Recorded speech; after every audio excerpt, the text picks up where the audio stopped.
है मेरे। एक तो बात ये कि अपोजिशन जो है, जिस तरह के रवैये 2-3 दिन में अपोजिशन के सामने आए ना, शेम इंतहाई, मतलब यार वो मीटर चोर खुर्शीद शाह कह रहा है, देखिए इतने इनको शर्म नहीं आती, इतने बेगैरत लोग हैं, इतने करप्ट लोग हैं, इतने यार अवाम के सामने। क्या कह रहा था आज, कह रहा जी नवाज शरीफ को अगर कुछ हो गया तो ये जो है इसका इल्जाम हुकूमत के ऊपर लगेगा कि हुकूमत ने कत्ल किया, इमरान खान की जान नहीं छूटेगी, इमरान खान की जान नहीं छूटेगी। यार इस मुल्क में नवाज शरीफ के अलावा कोई मसला नहीं आते, इस मुल्क में नवाज शरीफ के अलावा कोई और बीमार नहीं है। तुम्हारे घर में 60 बच्चे इसी महीने मर गए। मैं तो कहता हूँ जितने भी बंदे हार्ट अटैक से पाकिस्तान में मर रहे हैं उन सारों का पर्चा आसिफ जरदारी और नवाज शरीफ पे काट दो। मैं तो कहता हूँ इन हरामखोरों को पकड़ के भाई जेल में डाल दो, जेल भर दो भाई, काम करने नहीं देंगे जब तक ये चोर डकैत डाकू है इस मुल्क में, अपोजिशन के नाम पे आपको काम नहीं करने देंगे।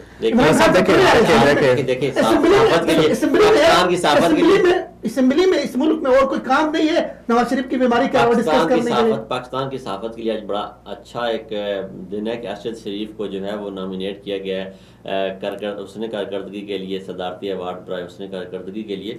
तो आप भी थोड़े से माकूल अल्फाज इस्तेमाल करें, हो सकता है अगली दफा नहीं ये देखे फिरदौस साहब जो है ना वो जरा थोड़ा सा हुकूमती झुकाव रखते हुए जरा उनकी साइड ले रहे हैं। मैं जरा इनको याद कराता चलूँ कि अगर ये यहाँ पर अभी मौजूदा अपोजिशन का जो रवैया है वो तो हमें बहुत खटक रहा है, लेकिन इससे पहले तहरीक इंसाफ भी एक अपोजिशन में रह चुकी है और अपोजिशन में रह के इन्होंने क्या क्या कुछ नहीं किया, क्या क्या कुछ नहीं किया, मेरे ख्याल से दोहराने की जरूरत नहीं है, सब लोग जानते हैं और ये ज्यादा बेहतर जानते होंगे क्या क्या कुछ नहीं किया। तो उस अपोजिशनी रवैये को जरा किस नजर से देखते हैं, जरा उसको भी आप डाल दें। देखो तहरीक इंसाफ जिस वक्त अपोजिशन कर रही थी, तहरीक इंसाफ ने उससे पहले हुकूमत ने किया था, ठीक है, उनको हक था खुल के अपोजिशन करे।